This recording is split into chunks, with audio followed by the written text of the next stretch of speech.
I'm Lexi Davis, a love embodiment coach who helps people create a love that feels like home, and I'm here to bring more romance and playfulness into the world. I'm also an international retreat host, vibe curator, and human connector.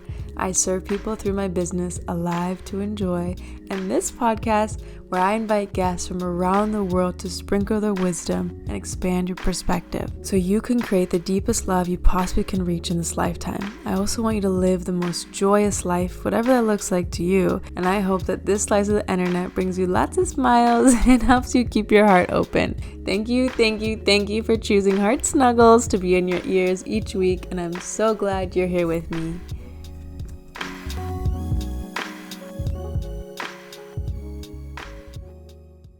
Welcome, Heart Snugglers. We hope you're having a good day today. I'm really excited for this guest and to just share another vulnerable and shame-free conversation. So today we have Zach, and I would love for you to introduce yourself to everyone. Yeah, thanks, Lexi. My name is Zach Blakeney. I'm a heart-centered leadership guide for leaders. What that essentially means is I show leaders the path to the heart by bringing them into the awareness of what is not that inside of themselves so that they can learn to transmute and heal from the past so that they can be better leaders in the present. Mm, so good. I'm all about heart-centered work, so it's so aligned. And the first question of the podcast is, what was the last random act of kindness someone did for you? Last random act of kindness. Mm. I guess it was reciprocated. I'm trying to, well, the last one was yesterday. I was talking to my mentor and, going through this breakup that I've went through recently. So I went through a breakup in the last 3 months. And, the oscillation of grief and Mm. faith and, doubt and all the things that can come through that. I had what I would call like a 911 moment in my head where it's like, if these things that I'm doing don't work out, I don't know what's going to happen. And he was like, well, you're not going to be left out to the cold. I have an extra room here. You could eat my food. So, so Oh, that was really nice to hear. And ultimately, I think we all as human beings have the 911 moments where we think oh that yeah. it's going to be the end of the world. And what I've found is that it always works out. So I'm going to keep my faith in that knowing. I just got chills when you shared that story because it's so beautiful, the power of community. And I've had so many 911 moments. I don't even know how to count them. And the amount of people that have been there for me, that have given me their home, given me food, given me their heart, given me their ear to listen is like, that's why we need each other because we're always gonna have these moments of like, whoa, I am at a low. And it's not nice to feel alone in those. So, so grateful to hear that. And thanks for sharing that story. And the next question is, what is something you tell your past self, whether younger, any age, about love or relationships? That you don't have to earn it love wise. I mean, I was raised as I would imagine a lot of middle class white Americans were raised, get good grades in school. Your praise is dependent on performance. Mhm. So, coming up in that type of environment, it conditions you to believe that, love comes at the end of an achievement. And, the work that I've done over the time that I've gone through this process is to essentially remember that we are love. And even the remembrance of remembering that we are love, it's true. And then there is also the pathway again to healing everything that isn't that so that you can remember that and experience that in your present. And that's been, really my journey over the last 7 to 8 years, which is really going through a deep healing process to, reveal who I authentically am. Mm, I feel you on that as well. Hustling for love was my go-to, and it's really beautiful to see the other side where you don't have to do that. And I think it's not an easy journey, but it's so worth doing all of that work to know that that's not what real love is. Yeah, 100%. Okay, so I would love to get into your story and just share how you got to where you are now in any way you want. I know that's always a big question, but Yeah.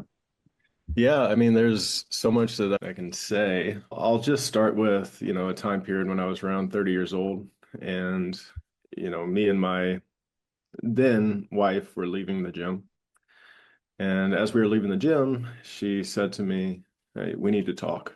And she grabs my hand.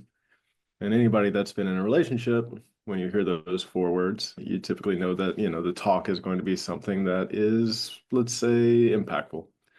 And for me, I knew it was going to be that way because I had been hiding a 16-year porn addiction, not very well, from as many people as I could, and especially her.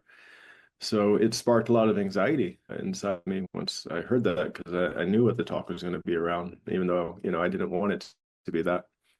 So, she takes my hand and we go into my truck. And once we get into my truck, she asks to see my phone. And I reluctantly give it to her. And then she goes to my in private browsing. And I always like to talk about this because sometimes people doubt the in private browsing. And it's always what I find is guys that are afraid that they're going to get found out.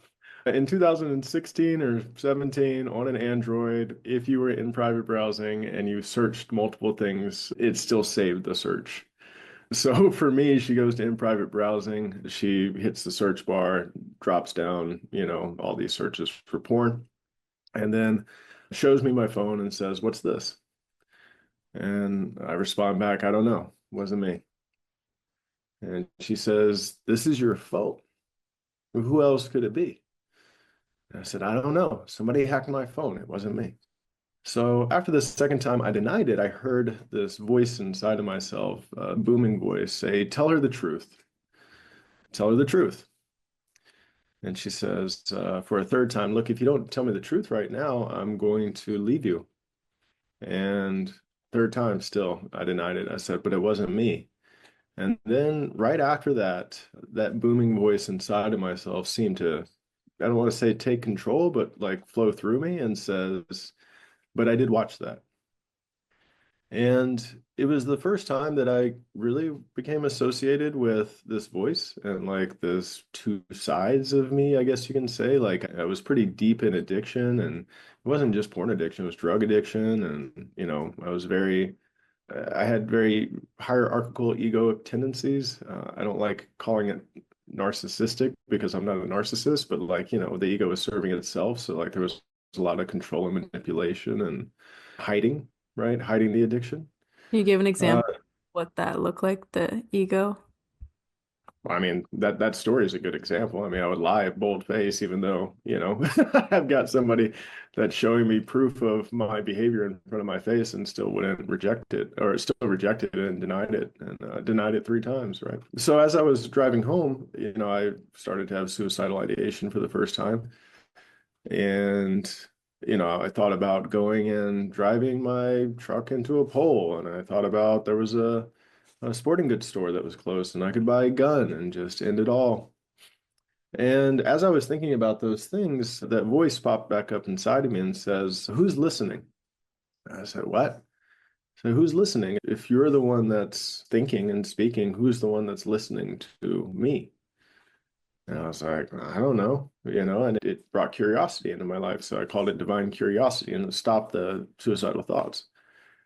So I get home and, for the next few weeks, I start looking for like anxiety therapist and sex therapist. And, I'm going to these people and working on myself to the best I could at that point. And it was about 4 weeks later, and my then wife came home and I could tell she didn't want to talk. And I could tell something was wrong. And of course, at the time, like I was more anxious attachment with my communication style, and she was more anxious avoidant. So I kept pushing, wanting to talk because I could tell that something was wrong. And obviously, my fears of abandonment and loss, and she's going to leave me, and all the things, were propelling me to want to talk about whatever was wrong. Enough so that she felt so uncomfortable that she locked herself in our bedroom closet. And I was on the other side of the door, kind of just crying and pleading with her, "Please don't leave me, please don't go." And then all of a sudden, she swung open the door and she yells out, "I want to die." And she starts to run for the kitchen, presumably to grab a knife. And I see what's happening. So I get up and I get into the door frame and I block her from going there. And crying, obviously. And I took a second to really let it sink in that the woman that I love the most, wanted to kill herself, presumably for, what we were experiencing in that moment. And it was like I saw in a moment, like all the choices that in my life that had led up to that moment. It was like I was watching kind of like a movie of my life. And I said to her, I said, okay, please don't do this. Please don't do this. We can figure it out or I can go. So after the intensity of that subsided, I was sitting on the couch, and this time again, suicidal ideation is back, and stronger this time because now the story is like, the woman that you've loved and pledged your life to wants to kill herself because of you, which isn't totally true. There's a lot of unpacking that I've done on this story and this experience, but at the time it felt true. And then the voice popped up again and says, "Who's watching?" It's like, what? If you're the one that's living your life, who's the one that's watching the movie of your life? I don't know. I don't know. So I start there because the question, who's listening and who's watching, drove what I consider to be divine curiosity to a point where I became pretty much obsessed with understanding like what happened to me during addiction and like how addiction works, the biochemical aspect of it, the neurological aspect of it, the dependency specifically about porn when it comes to the biochemical oxytocin and how it creates a binding effect to pornography. It creates a relationship with pornography. And that was really powerful because I started to at least get the answers to why in my head, but it didn't necessarily shift my behavior. I mean, it did. I started to watch porn less. Like it did shift my behavior, but it wasn't the end all be all. The end all be all, so to speak, was really the spiritual aspect and awakening to the answer to who's listening and who's watching, which was essentially spirit source or God within me or my soul, whatever we want to call it at this point. And once I became really more one with that energy, with that soul that's inside of myself through the healing that I've done over that time, but that's when pornography stopped becoming anything that I'm interested in doing. So through that process I turned around and started helping a lot of guys in a very different way from the 12-step process. It's more centered around oneness and unity consciousness and how to bring that into the field while remapping the behaviors of the biochemical addiction that is pornography or any addiction that we experience. And from that point forward, then I started to shift into helping leaders get back into the heart and really, I guess you could say, ascend to the heart. But again, it's still the same process of going through the healing and really healing from the generational trauma and conditioning that people experience over time, whatever that might be. And now I get to sit where I am at now with another awakening that's happened in this past year and with some gifts that have awakened inside of myself for healing and transmutation and a new direction for life. And there's a lot of uncertainty in it, and also there's a lot of adventure simultaneously. So I'm just oscillating again through the polarity of what I choose in this moment to step into the divine mission that I feel called to be. First off, thank you so much for just sharing the realness and vulnerability of that story because I can feel how challenging that time must have been and to, have suicidal thoughts, which I've of course had and lost people to suicide, and then to have the one you love be faced with that and to do all the steps to move through that. It's just really inspiring. And just now your energy just feels so safe because you're so truthful. And so I'm really proud of you. Thank you. And yes, and I'd love to just educate the listeners a little bit more on the biochemical relationship that porn is and what that is a little bit more. Yeah, so there's a stark difference between porn addiction or sex addiction and any other really addiction that is out there. The stark difference is the production of oxytocin through orgasm. So, if I'm addicted to drugs or alcohol, that could be a massive amount of dopamine and serotonin that floods the brain. But, MDMA might produce some oxytocin. I don't really know it would make sense that does because it's pretty much a love drug. But for pornography and again, sex addiction, it does dopamine so let's just do pornography. I'll just stay with that. The anticipation of watching porn is dopamine. Then through that process, you become pretty addicted to dopamine. So my experience of pornography was in the beginning, it was one scene, one movie clip, I guess you can say. It was heterosexual sex. It was like a normal, what you would watch for porn, as a man. And over time, as the internet started to be flooded with more video pornography, and I experienced what's called dopamine escalation, which is you just kind of continue want to click new tabs and open up new windows and explore new genres. At one point I had like 10 tabs open of scenes that I thought I was going to watch to masturbate to, and like then I would only like get through like one or two of the scenes, so it's like just open up things and do these things, and it's just this huge escalation of, again, dopamine at the center of it. And then we have, serotonin that gets produced that's more through the pleasure aspect of it, prior to orgasm. So that gets enhanced the more things that you're being stimulated by. And then the orgasm. So the orgasm again produces oxytocin. So I like to call porn a mistress, because ultimately you start creating a relationship with pornography, and it is a sexual relationship. Even more so, it's a sexual relationship with a computer or a screen, which is even more stark to think about. And then after all of that dopamine, serotonin, and oxytocin release, well, then you're pretty much drained from your life force energy, your sexual energy, and you've drained it on something that doesn't replenish you.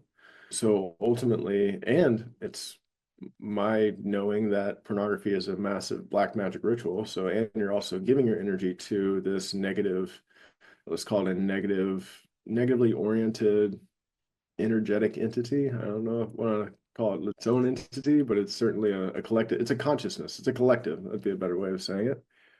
And then you end up going into the guilt, shame, regret cycle. So, and that can be based off of our upbringing. I was, raised Catholic Christian. So ultimately, watching pornography was, a sin. So that's bad. So, the difference between guilt and shame is that guilt is action based. So I did a bad thing. And then many times, almost all the time, if we believe we did a bad thing, we're going to identify temporarily or long term as a bad person, which is shame.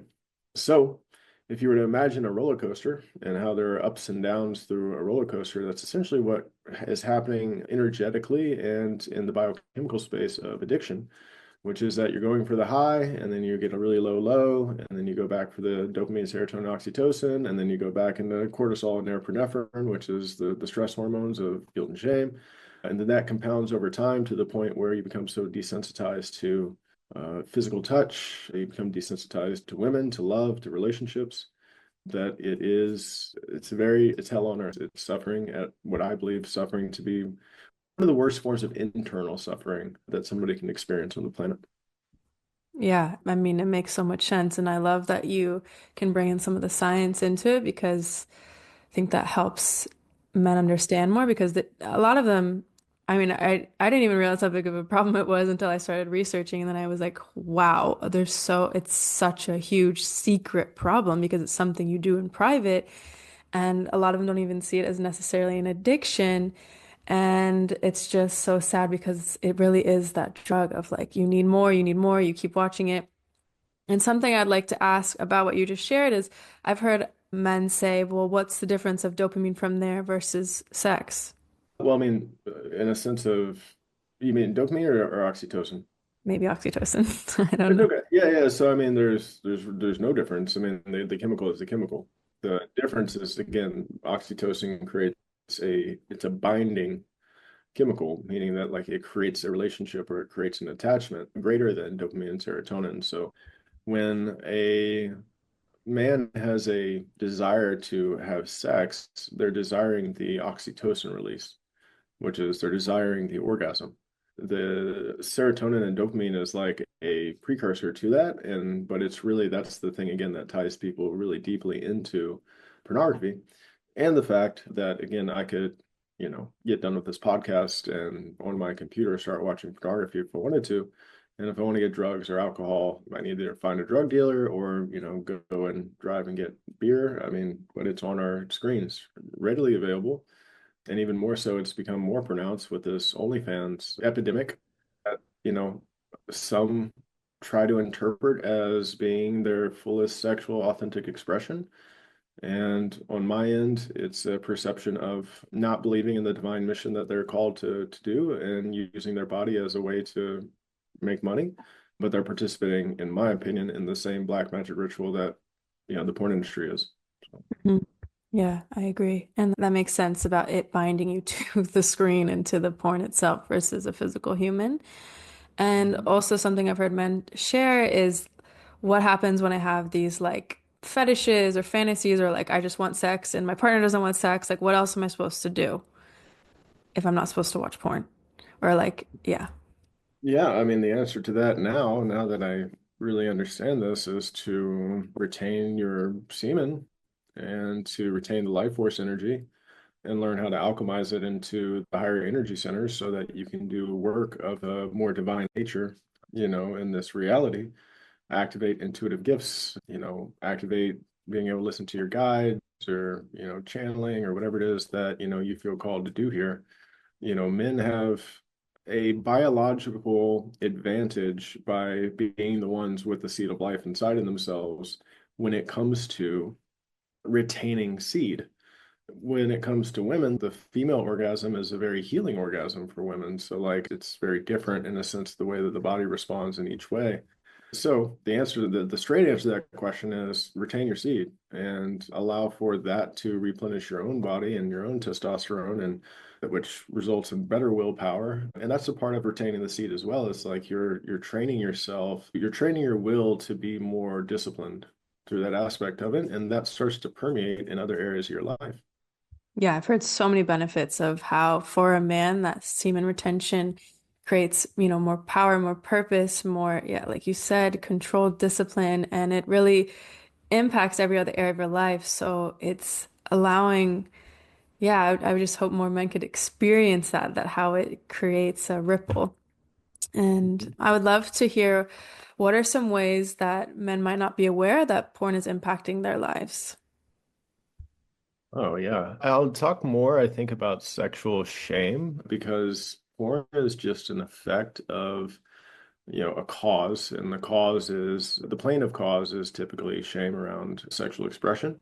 This is why, that's how fetishes are born. Most people don't have a fetish because of a traumatic experience that creates the fetish. That is a possibility. I've worked with a couple of different people that have different fetishes based off of their relationship with their mother or a babysitter or something like that that's occurred. But most people end up experiencing fetishes because of the way that pornography websites are designed, which is the same way that social media is designed. I can click on one type of genre, and then underneath that video that's playing is, like 100 other different videos with slight variations of the genre. So dopamine escalation would have you continue to like press on new things and click on new things, and then, eventually you're watching something that you've become programmed to orgasm to that becomes a fetish. With that, you're doing that behind closed doors. And, I like to say is that hiding is a symptom of shame. So if there's anything that you're hiding from other people, typically shame is the reason why, because I don't know a lot of people that go around and don't tell people what they're, I guess they can say, proud of or happy with in their life. But typically they'll avoid the things that they're dissatisfied with, especially the things, again, that they identify as being bad inside of themselves. So if we look at sexual shame and we look at maybe some of the unknown or side effects that people wouldn't be aware of, is one of those things is like feeling uncomfortable when you dance. Like if you are very judgmental of yourself when you're dancing, you'll find that that might come from a space of actually sexual shame, or the same orange energy center, which is showing our emotional body and our well-being and our passion, our joy. You might feel uncomfortable speaking in front of people. So, we're talking about like speaking your truth and using your voice, because the orange energy center and the blue energy center are intimately connected. So like when we heal again sexually, we open up more of our authentic selves, which is the throat center. Some things that might be more apparent is like inability to orgasm with sex because you're orgasming to pornography, and also you're maybe doing a death grip, like, and ultimately you desensitize your penis in that way. Not being able to get an erection before sex. I mean, there's something called porn-induced erectile dysfunction that I experienced in my 20s. That, again, that might be a little bit more stark, but I didn't relate those two things together while I was in it. Yeah, I mean, those would be some of the things that I would say that like could be surprising. If I were to wrap it up, I would say any place that you feel like you would like to express yourself and that there is judgment there, it's very possible that it's a sexual shame issue. Not always, but it's very possible, but that would be the source cause. Yeah, it makes sense. And your sacral is definitely connected to those things. Thanks for pointing those out. I think those are really helpful. And another question associated with that is how does that affect your relationship with women and your sexual relationship with your partner or yeah. Yeah, I mean, for me personally, it took away the spontaneity of sex, and over time, I became very afraid of sex. I was afraid of not performing, and that fear was a self-fulfilling prophecy in a lot of different ways. But connecting and if you have shame, if you're hiding something from your partner, I mean, you're lacking the depth of the connection to be whole with each other. So, if I'm hiding things, if I'm fracturing off parts of myself and not integrating past experiences and again, not resolving them and releasing them, and then I'm not talking about them with my current partner, the other partner can feel that. There's walls that get put up and there's a depth of connection that people don't realize. And this is something that I learned from my last relationship that, I really wanted more depth of the connection. And when I started to find what that was, is I really wanted to know, like, well, what are the things that are the anchors in my ex-partner's life? What do you struggle with? Like beyond anger. And, that was one of the things that I talked about with her. I was like, look, like your automatic response is anger. And like underneath that anger, there's some grief or some guilt or some shame. And I'm not saying you are this. I just, this is it's the field that I work with. And two, I've been very expressive to her. And I didn't feel like I got that back. So it was lacking intimacy. So a lot of people are like, well, if you want emotional intimacy, they think about it in a sense of like love and joy and all that. That's great. But emotional intimacy is being there for, the low parts and being able to know as a partner, I want to know the things that are really causing my other partner pain so that I can at least at bare minimum, sit there and listen. And sometimes that's the max somebody can do. So I'll say in a sense of, sometimes that's all that's needed. But then on the other side, wanting to comfort. I mean, as a man, like that's what I enjoy doing is, being a comforting presence for my partner. And I wasn't able to be that. So that's just an example of that. But also on the other side of things, when I was in the middle of addiction and I didn't want to talk about these things, my ex-wife wanted to know what was going on. And when she didn't know what was going on and I was just not telling her, she come up with thoughts in her head, like she thought she wasn't good enough for me or she wasn't pretty enough, especially when it came down to inability to connect during sex. And none of that was true. Like my ex-wife's gorgeous. Like there was none of that was true at all. It was just that I wasn't expressing what was happening in me. So she was coming up with her own perceptions of self based off of the behavior that I was showing without giving her the whole story, which is a form of that's also lying, manipulating, controlling. And that's tough. And that's tough because ultimately women want to be there for men in a sense of that comforting, nurturing, experience that they love to have. And men want to be there for women in a sense of being comforting and nurturing simultaneously, just in the way that men do it. So we both want the same thing, but we block it from each other when we're not fully transparent about the things we experience.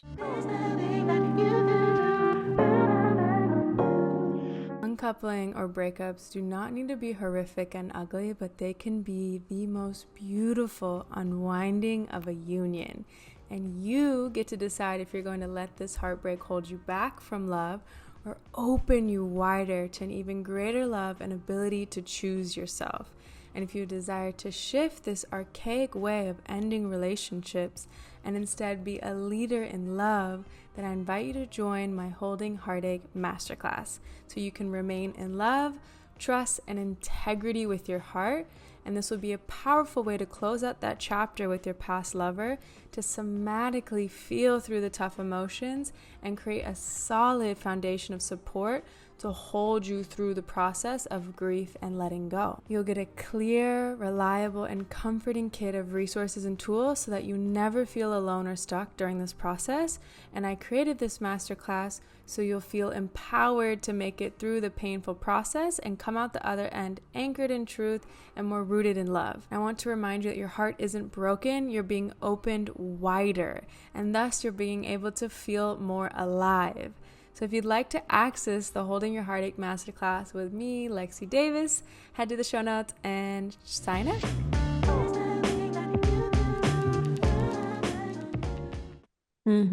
Yeah, and we can feel that when our partner is withholding something, and then of course it's like, of course we're going to stories because what else are we gonna do when we don't know why? There must be something, a reason they're not telling us, must be something so bad. And so, yeah, that's such a great point. And I love how you describe wanting to be there and know the depth of the person. And it's so beautiful what relationships can foster if we can allow that to happen. And the last question around this is, do you find that it often makes men objectify women outside and just a normal day to day? Yeah. Yeah, for sure. Again, it's the program. So you're programming your mind to stare at something, which is just images. And then again, the masturbation to the images, where there's nobody looking back at you, right? So, like, maybe there's porn out there where they look in the camera while they're doing stuff, but it's seemingly, I haven't seen that. And through that process of just that, so just think about that program of staring at women or men or whatever it is that you like in the porn world, and then not having the awareness of being out in real world and still having that program starting to run in the real world where men can be staring at women, they can have the same type of thoughts that run through their mind when they're watching pornography towards women. And ultimately, there's been plenty of examples of escalation that have gone way farther than just opening up multiple tabs. you know Pornography has been known to change sexual orientation for people because they start watching it, and now it goes to the question, well, am I gay or bisexual because I was, let's say, born that way, or was I conditioned because I got lost in the tabs of pornography to the point where I'm watching something that isn't really what I like? There's been rapists that have said, well, I started raping women because I was watching rape porn, right? So, like, there is escalation into physical reality. So I'm using some more extreme examples to say, bring it back to the very small example, which is, yes, absolutely, the objectification of women starts to occur. And it does start to change the way that men interact with women. They can have anxiety around women. They can, not know how to flirt. They can be very direct and say things that are inappropriate too early in a relationship or a date, just because, it's what they do behind closed doors, and they've closed their heart off from knowing how to communicate with a woman. Yeah, those are really beautiful examples. And yeah, it can feel like a harmless activity because, like you said, it's just on a screen, but it can definitely come into the real world. And speaking about screens, I had a friend ask me, he says he works on a computer and he's recovering from a porn addiction. And what are some tools he can do so he doesn't allow himself while he's on the computer to open the tab? Well, I mean, there's a lot of different things that this person could do. So we're talking about a moment. We're talking about a moment of opening up a tab and then going through the process. The actual physical action comes after the emotional, what would be called a trigger here to watch it. So, like, he would have to become aware of, this trigger, this emotion at cause that's coming through the process. He could remap his dopamine in that moment. So, like, he could go and do, 3 rounds of Wim Hof breathing, and that could at least start to express some dopamine in the body that could have him redirect it in a healthy way. He could have a sticky note on his computer with a commitment that he's made to himself. And maybe that commitment is that I'm not going to watch porn. And he puts that sticky note on his computer, and he has that constant reminder in front of him while he's there. I'm going to stop there because those two things could be really powerful, just like, again, redirecting dopamine through breath or a visual reminder of a commitment. But the truth is that emotional trigger that comes forward, until that has, whatever that is, until that has been accepted, made aware of, integrated, and forgiven and loved, and so alchemized through the process, then those triggers most likely will still come, and they'll come in a intensity that might be easy to reprogram or redirect one or twice. But what I like to say is, over time, when the body doesn't get the biochemicals that it wants, it starts to pitch a fit. And pitching a fit in this sense is that the desire or the pull becomes stronger and stronger and stronger, because it's like a little kid not getting what it wants, and then it starts pitching a fit. So the intensity of the trigger starts to become more and more. So until this man goes in and does the work to understand what is the driving cause and what are the stories that have created his present environment of watching pornography as an effect of, again, whatever the cause is, then healing most likely won't occur at the level that's needed to leave it behind. This is a serious thing. And it's a serious thing in the sense of it's not just the human with a computer. It's literally, again, a collective consciousness of negativity that has a magnetic pull that is more powerful than most things on this planet. So having support, finding guidance, really doing the inner work to understand what this trigger is, and again, learning how to forgive it and release it is the pathway to true healing from that. Yes. And I think that's such a good point because I doubt anyone that watches porn realizes that there's actually some emotional drive behind it, some covering, some mechanism, coping mechanism that they're unaware of that's causing the actual addiction towards it or draw towards watching porn. And I don't know if you think it's possible to just cold turkey quit, but I think like you were just saying, like it comes back and like you really have to address the underlying issue. And so would you say that's the most long-term effective practice to stopping relapse? Yeah, well, there's a lot of things, but yes, especially it just depends on how, again, how ingrained is the roller coaster, is the trigger and the program that you've created inside of yourself. I know guys that have watched porn and they say to me that they've watched it, but they never got addicted to it, which again, I take them at face value what they're saying. But, if we look at like the underlying issues, typically all center around love. Typically, it centers around not receiving love from a father or a mother figure, or it centers around, some sort of what we would consider sexually traumatic event. But it doesn't mean that they had to get like, it doesn't mean they got abused or anything like that. There's some simple exploration that happens out of innocence as children that our mind can interpret as being traumatic, depending on what happened to us and, whether we were the victim or the abuser or whatever else in the process. So the other thing I just wanted to say is that in the style that I coach, I tell people that relapses don't exist. They're not actually true. This is because that would tell me that you are not taking responsibility for the choice of watching. And when I talked earlier about, why the way that I would coach men inside of this is way different from the 12 steps is that the 12 steps, in my opinion, starts on two false statements.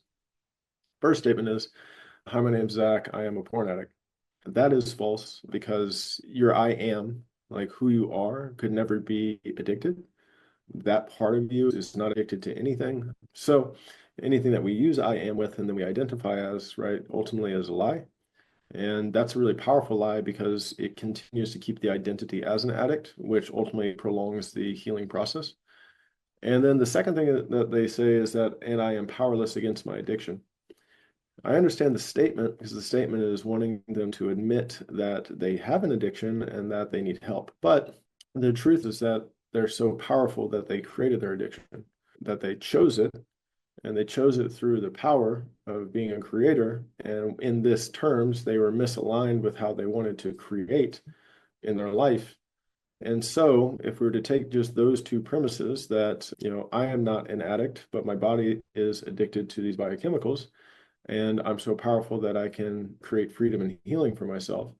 Then if I go to the point where it's a relapse, well, then a relapse can't exist. All a relapse actually is being unconscious of the choice of not watching, and in that moment choosing to watch and taking responsibility for that as well.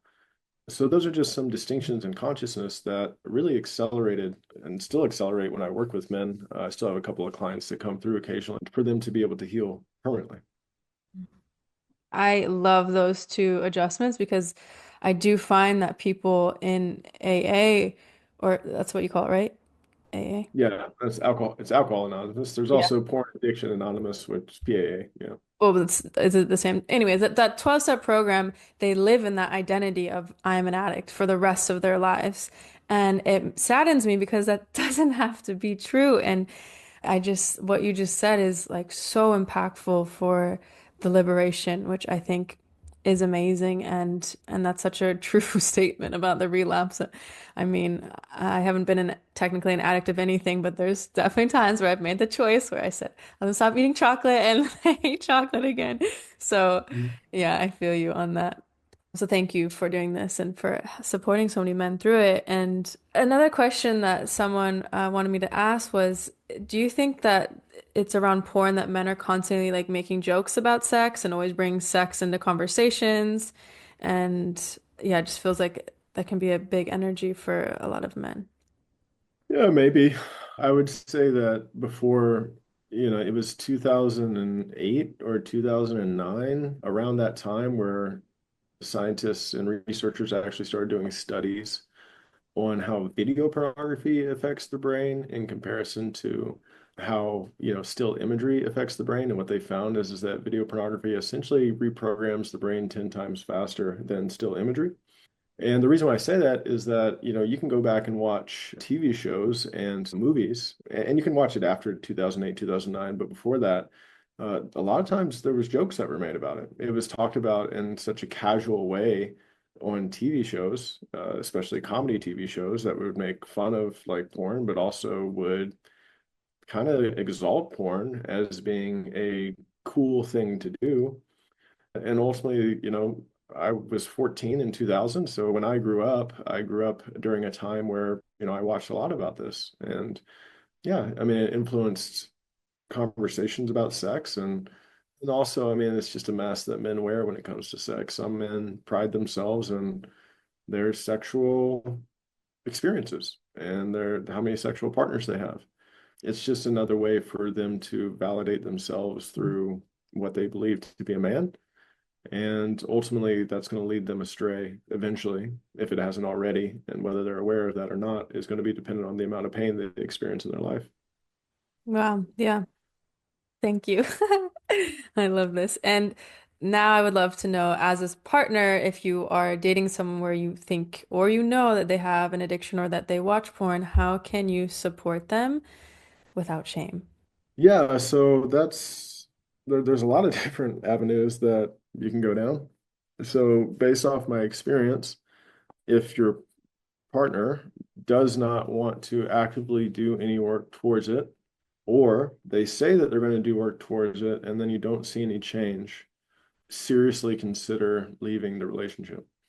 And the reason why I say this is that it's not about shaming them through that process. This is more about protecting yourself from a potentially long and entangled journey of lies, manipulation, deceit that can really be painful over time. With that, you can still do that without shaming your partner. Like if I were to say, hey, how am I going to not shame my partner for them watching pornography? Well, the first step is you have to start seeing them from a place of illness in their mind and not that they're doing anything to you. And that was if I talked about, my ex-wife and how she felt when I wasn't telling her about the addiction, that she felt like she wasn't good enough, she wasn't pretty enough, that I didn't love her. None of those things were true. The truth is again, I was experiencing an addiction, and inside of that space, I wasn't my soul. I was as far away from who I was as I could be. So that to me is a mental illness. And if I look at that from this space, not that I was crazy, but like there is an illness that's happening in the mind, and I were to see myself as being sick in a hospital bed. So if you were to see your partner as being sick in a hospital bed, that'll almost instantly unlock compassion for the person. And most of the time, the addiction that they've been experiencing since they were teenagers. Like since I was 14. So I was doing it long before my partner. So my partner really had no influence when it came to, watching it, which means that my partner also isn't responsible for it. So those would be some of the things I would say is ultimately like if you can see this person with compassion, that again, they're experiencing a sickness, you can not take responsibility for the way that they're showing up because that's not your responsibility. Your responsibility is to yourself in this point. And if they're not willing to really do some work for themselves and you're not seeing behavior shifts, there's a certain amount of grace, and that's going to be up to the person and depending on how, in depth they're experiencing addiction. But if they're not willing to change, have the courage to walk away because it's not something that if it's not something that's addressed, it's going to continue to linger in the relationship. And then you have to start looking at, okay, what type of relationship container do I want to be in? And there are 8 billion people on the planet, right? They're just more people. So like sometimes the relationship is just being a teacher and you get to leave it and you get to learn what you're looking for in the next relationship. And sometimes it's worth working through. It's going to be based off of each couple in the way that they navigate it. Yes, I love that you gave that empowerment because I've definitely had a friend who, stuck with it and said, okay, I'm gonna help you, and then found out like he'd been actually fucking porn stars on the side and had a whole second life. And it only took her like going through his phone where she could finally get that information. And so there definitely is that balance of being there and giving the grace and doing what's best for you. Mhm. Yeah. Yeah. So now I'd love to hear like how you got into this heart-centered work and what that looks like. Yeah. Yeah. I mean, so again, it's going to be my own experience of healing and also coming into a space of really desiring to be the highest version of myself. And, over the last, I would say, year and a half, I started to really understand forgiveness and how to use forgiveness in a way that it works and a way that it doesn't work. So if we use the principle of cause and effect and look at how forgiveness doesn't work, it doesn't work when we attempt to forgive ourselves for the effects of our past experiences, which typically is centered around like behavior. So, for example, I could say, and I attempted to do this plenty of times, to forgive myself for watching porn. That didn't work. Watching porn was again, effect of a deeper cause. When I started doing the work on the cause and I found it was sexual shame, and then I chose to forgive myself for choosing to shame my sexual expression. I had an experience by doing this, by setting an intention and getting into a bathtub where I had a channel come over me and then I purged out and cried for quite some time. And then I moved over to laughing at how ridiculous sexual shame was. And then through that process, completely expelled the shame out of my field. And after that experience, I found myself feeling endlessly full and endlessly empty in a bathtub while this booming voice was back speaking to me and telling me that was my baptism and essentially cheering me on through the process. It was really powerful for me. So once I started to kind of unlock like that, plus the work that I had done around, self-awareness and spiritual growth and really understanding how to heal. And this was kind of the last thing, I guess you could say, that really helped me understand healing because I had come to a place of what I would call resolve in my mind. And what resolve is to me is it's when you can see, a pattern. You can see the energy that's causing the pattern. You can see the behaviors that's created. You can accept the pain that it's caused you and other people. Then the mind is to a place where it's ready to let go. But as the listeners might know, like there are things that you attempt to let go and then it comes back and then you try to let it go again, it comes back, you try to let.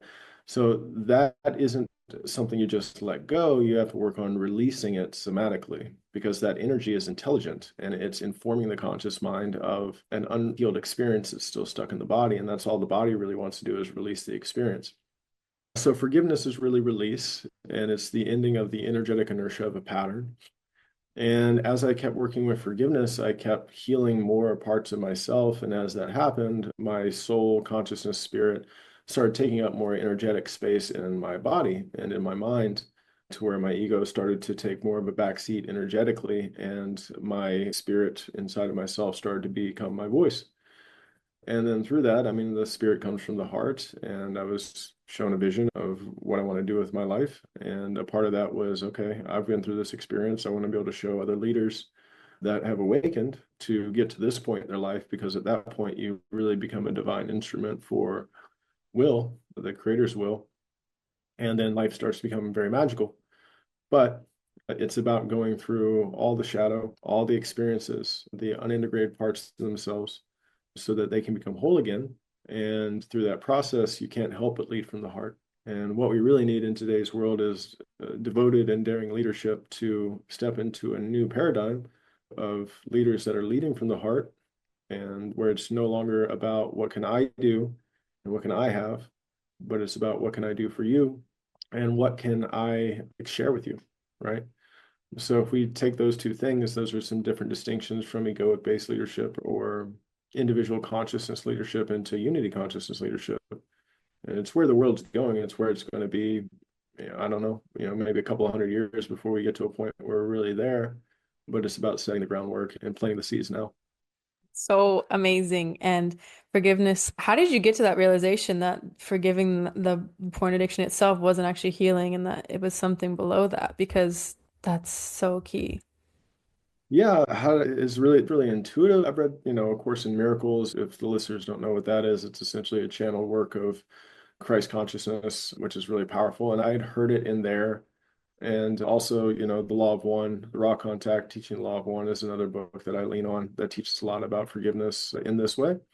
So I had heard it from some outside sources, and all I can say is in the moment of the experience that I was talking about, I didn't remember those sources as being the source of it. It was just my intuition informing me of, hey, this is actually what would work, and then just trusting that it would, and then having the experience after. So beautiful. Yeah, that sounds like such a profound moment that you had, and that does take being in tune with yourself and listening to that voice. And I love how clear this voice has been in your life or has showed up and you actually trusted it because yeah, I felt so alone most of my life. Like that's been one of my, biggest things. And to know that there's something else out there has been such a journey for me. And to actually trust that and to build a relationship with that is what's been the most groundbreaking and healing part of my journey. And especially something I lean upon always now is knowing that I have this eternal source that's guiding me, supporting me, and it's there.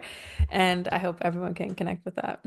Yeah, it's a completely different way of living, and it's terrifying to the ego. But I mean, ultimately, if you want to live in a space of miracles, you have to live in faith and that awe and wonderment for life.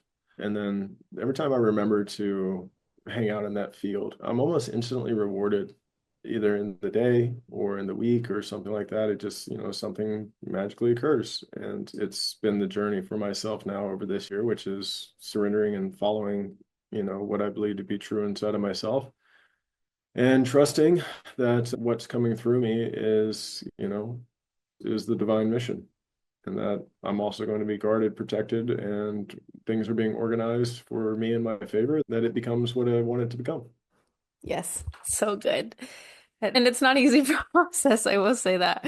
But it's so rewarding, like you said. I really feel that. Like every time I'm like, okay, let me move from this worry into faith. And it's like, whew, you feel the instant relief and peace, which is what faith brings. But I would love to just one last question around this is how do you encourage men or just people in general to switch from logic to faith? Because it's a big jump. Yeah, I mean, I just would rather just tell somebody to try it on for a day. You know what I mean? Like, don't. First of all, if I were to give somebody a definition of faith that helps me, is that faith is loving the unknown.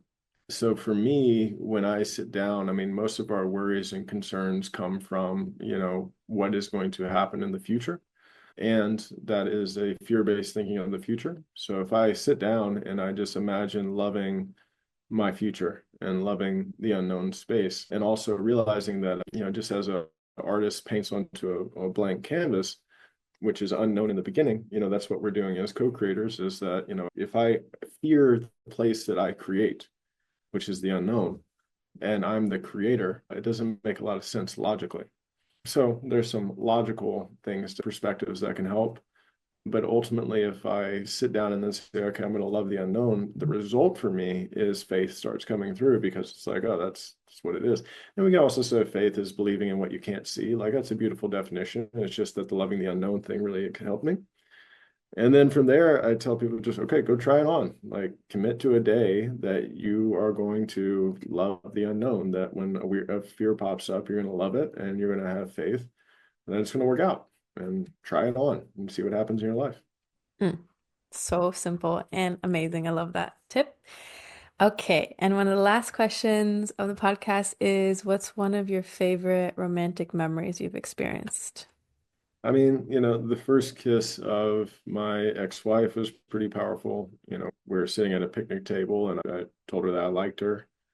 And then she said the same thing back. And then we were walking to get breakfast and it was kind of like kind of like a movie scene.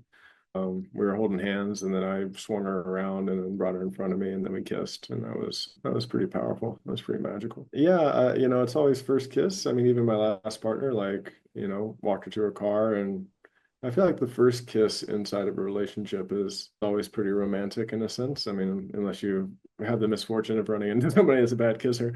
But I haven't had that experience. So like, even my ex-partner was that, it's just that first moment of like releasing butterflies, releasing the energy of wanting that type of intimacy and then having it for the first time and, the stars and butterflies you can experience afterwards. It's a really powerful experience, man. It's really romantic. Yes, it's such a special moment that like really sticks. So that's so cute. Thank you for sharing. And Yeah. now I would love for you to let everyone know how they can work with you, where they can find you, what you're offering. Yeah, so I am on Instagram at Zach Blakeney. It's my name. It's the best way. Nobody else has my name. And there's some things that I'm working on right now, depending on when this comes out. I am working on a heart-led community. So heart-led is, all centered around, obviously assisting people to move into heart-based consciousness, which I'm going to be doing like some calls bi-weekly, some bi-weekly breath works. There's a lot of resources on there, including some courses that I have. So I don't have that launched just yet. I'm supposed to have it. I want to have it launched in February. But the highest form of service that I can currently give and the most impactful experience that the listener could have would be coming to the Liberated Retreat, which the URL for that is liberated.training/liberated. And this is a 3-day psilocybin guided experience, psilocybin being like magic mushrooms, but you don't do psilocybin all 3 days. We just do it the second day. And it's all about creating rapid healing in these 3 days. Matter of fact, people are doing decades of healing in these 3 days.